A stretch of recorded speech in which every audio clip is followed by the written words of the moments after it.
Merry Christmas. This is our final show for 2016. We have Suki here, the reindeer. Looking really impressed. Yeah, look at his It looks like she's praying. Yeah. Get off Julie's knee and get the reindeer ears off. But anyway.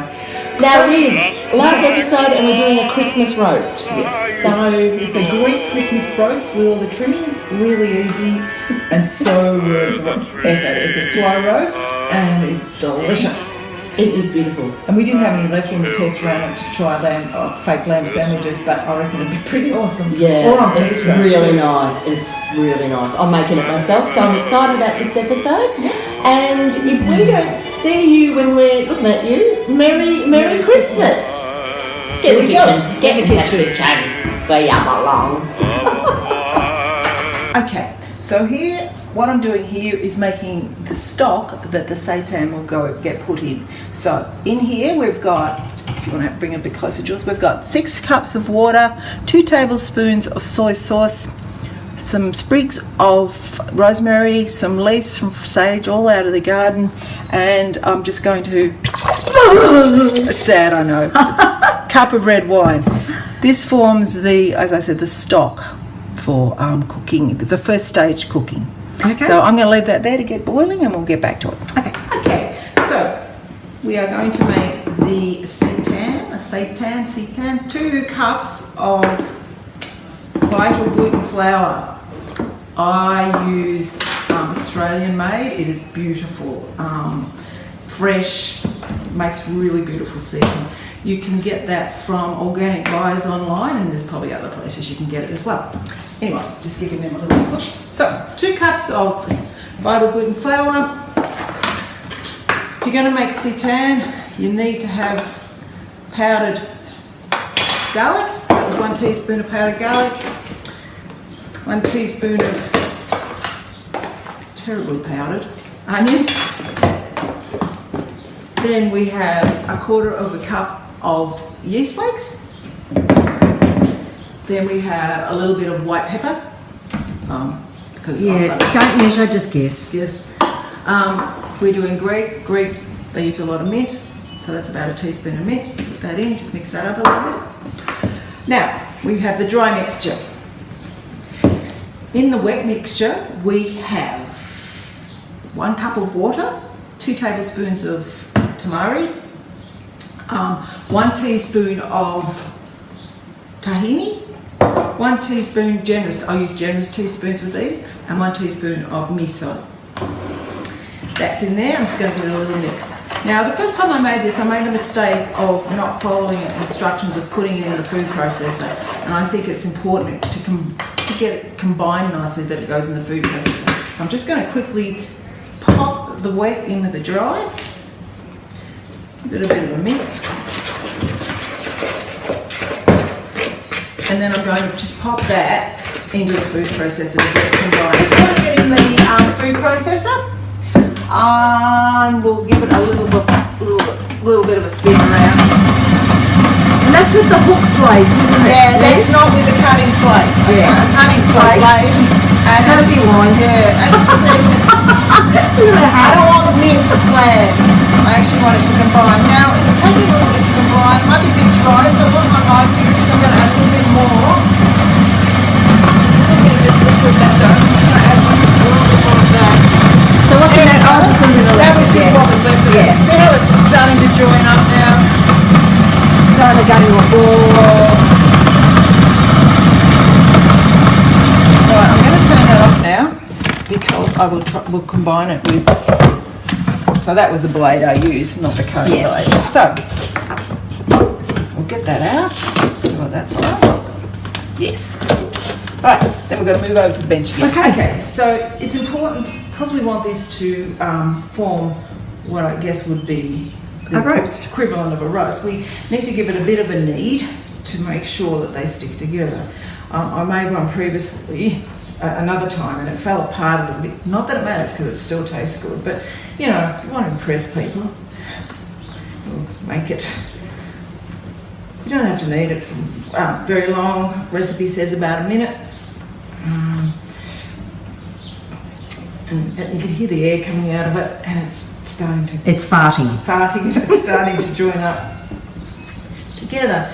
So what you're trying to do is probably get like a shape of a boned piece of meat, I guess. I hate to say that. Don't say that word. It's awful, isn't it? It's awful. So we're looking at that, bearing in mind that that will expand when it's been in the stock for 45 minutes. Just might stretch it out again. Little hint, recipe is wonderful. Stick, just to get that really nice garlic flavour, what you're doing is sticking in 2 cloves of garlic, and I've just chopped it up and I'm shoving it in. Are they the garlics that look like the size of onions? Yeah. And that's it. Beautiful. And we will take it over now. Might as well just take it straight over. And into the boiling mixture. Boiling mixture. So that's gone over now. This is boiling away nicely. Yum. Pop that in gently. Reduce the heat because you don't want it to be tough. So you reduce the heat so it's just simmering. Put the lid on it. And then it goes for 40 minutes. So I'm going to put it on for 20, and at 20 minutes I'm going to turn it over. Okay, so that's it. This is going to be the basting sauce, and it's so easy to do. Half a cup of olive oil, juice of a lemon, 2 tablespoons of tamari. Oh, I use tamari. It's a soy sauce. 2 tablespoons of soy sauce. Sorry. It's all right, I gave him the death stare. Oh, did you? Yeah. Sorry, we're just interrupting. A teaspoon of miso. A teaspoon of... It actually... Jeez, we might need him back. It actually said in the recipe to use date syrup, but rice syrup's just the same thing. You just want that for a bit of stickiness with the basting. And salt to taste. So I will... Hang on, there's a little bit of olive oil. I'll put a bit of salt in, and I'll taste it once it's floured. And that's pretty much it. You just blitz it up in the food processor, and then it's ready to use. So this is the basting route. Basting for the roast. Right, beautiful. Okay, well, blitz it. There's a little bit of background noise here today. We've got people here having lunch. It's Christmas all happening. Everyone's in the mood. This is how you put the roast together. Alright, we're going to watch this. This is on, I found it was easy to get it out doing it this way, so this is no stick baking powder, paper. So what you're doing is pop the cold seasoned roast on there, wrap it up a little bit, put a bit of olive, be generous, you know us by now, be generous. Yeah, none of this bloody teaspoon crap. First layer, onion. So you just chop your onions up, you can see I've just... And it's really rustic, isn't it? You kind of really rustic, chop those onions. This is this recipe is based on Gypsy, Greek gypsies. So, you know, they're not going to be doing anything too fancy when it's just simple. Now, I haven't got any full tomatoes, so I've got some cherries. If you've got full tomatoes, just chop them up in quarters. But the cherries, I think, will be really nice. What this does is make this awesome sort of sauce. Accompaniment it's beautiful. Sauce. Yeah, it's gorgeous. Because it all breaks down and... Yeah, it becomes really yummy. So how many parts is that, Riz? That's about 1.5. Okay, 1.5. The best part is... Yeah. The taties. And then you can fit around. Yeah, we shove them in. Oops, we don't want to lose a lot. And look at that, just rustic chopped potatoes. You can imagine someone doing this around an old-fashioned or, you know, a gypsy in a caravan. Oven, in a caravan, somewhere like that. Put them in.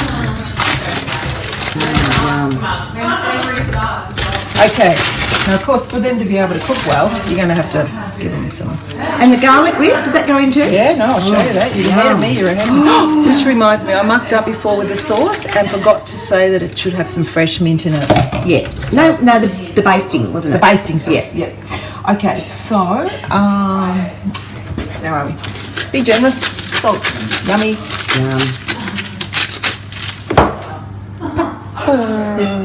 Pepper, excuse me. Pepper, it's gone. Where the hell's the pepper? Over there. Okay. Now, opening this up, what you need to do is get a head of garlic and just pop the garlic And I know this looks really super rustic, but just pop the garlic around and in it, and that will cook and infuse into the seitan. Then look how rustic it is. Like she's not I'm not peeling it or anything. No, Shall we worry? No, you shouldn't. No. No, because I've had this and it's delicious. You can put a little bit of it, peel a little bit of it. No, leaving that top bit there. What we're going to do next, just some mixed peppercorns. Oh, right, just over the top. Over the top. Then we've got our basting sauce. Oh, yes. And this is the one that she forgot to put mint in. Remember we did so it please, at the start? So chuck mint in. So I'm just going to pour a little bit of it on. When I next do it, I'll use a basting brush. So basically, because we're rustic. Because we're being rustic. Look at that, guys. And then just seriously, that's all you do. 170 in the oven. Basically, the paint is just to keep that separate from the veggies cooking. 170 in the oven. One more thing I haven't done because it's Greek. Go have the lemon. So I think of all those beautiful Greek flavours: lemon, rosemary, oregano, thyme. Just yum. In the oven, and every 20 to 30 minutes we'll baste that with the remaining juice, which we'll come back to and do. We will. Yeah. In the oven. In the oven. So this has probably been an hour and a bit, and I've taken out a couple of times, basted it, and as you can see, it's starting to brown up really nicely. And the first time I did this, I freaked a bit because I thought, oh my goodness, it's burnt, but it wasn't. It was actually the base browning. The garlic is a slow roasting, and look at the potatoes. And you can see here. Oh, there's my little. You can see here the onions all nice and roasted. The potatoes are looking just amazing. So one more lot of baste. And I know I said I'd use bastings. So the baste you use at the start, you didn't use at all. You just kept some there for the basting while cooking. Yeah. So you need to keep enough to do at least three. I think I've done 3 or 4. Yeah. Just to keep the flavours up. Yeah. And back in the oven. I'm back in the oven for another 20 minutes, and I reckon that'll be right. Okay, so the roast's out of the oven now, and look how amazing it looks. I've put the potatoes, the onions, and the tomatoes back in just to keep warm. What I've done with the roasted garlic is, as you can see, it just becomes a paste, and I've squeezed it out onto the roast. You can also use this to pop in a gravy if you'd like to have a gravy. So I'm going to slice this now. Oh my god, yum. Look at that. And we'll plate it up and we'll let you have a look at it. But beautiful. It's the juices, amazing. The outside's all nice and crunchy. And wish we had smell-o-vision. It smells amazing. Look, I'm going to stop filming because fucking feed me. Here we are, sitting down to what will probably be both our Christmas lunches because we're going to eat it. I'm so making this Christmas Day. Oh, so am I. I'm actually making it for orders. I'm making it as presents. It's delicious. It is, and I'm so looking forward to having in a sandwich or a roll. Yeah, and we're a bit flat today because we're tired. We're tired, and we've both recently lost pets that we'd had for a long time. So as you all know, that knocks it out of you. But we'll have a rest, and Merry Christmas. Merry Christmas. Here's to 26. So hang on, no, 2017. 17, big year. Big year. We'll be there. Have fun, everybody. Take care.